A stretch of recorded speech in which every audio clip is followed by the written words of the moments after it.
Hello mga kachingo! Welcome back in my YouTube channel. This is Miriam Igot. Video natin for today is walking and jogging kami nito guys ng aking mga schoolmates, hashtag friends, hashtag volleyball teammates, and tatlo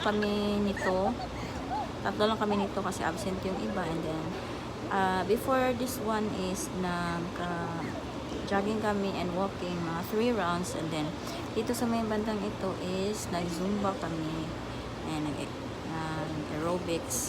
So for healthy living kasi nagkakaedad na tayo, no? So kailangan natin yung ipalabas ng mga toxins sa ating katawan, magpapawis.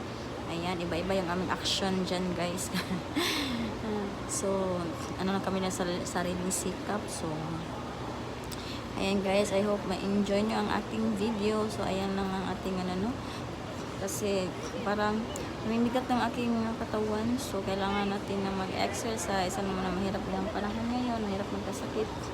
So ayan lang guys, enjoy lang kayo and sana panoorin nyo hanggang last ng aking video. So ayan.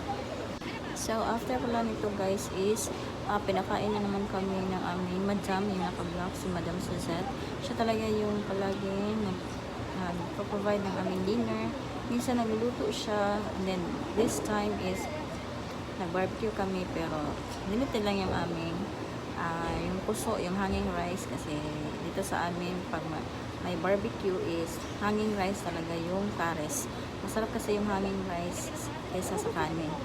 So and then yung nasa sentro guys is yung kaibigan namin. Siya din yung nagbibigay sa amin ng mga salon pass, mga cold bomb, para sa mga kasukasuan kasi medyo may edad na tayo, no? So thank you for watching and then see you on my next video.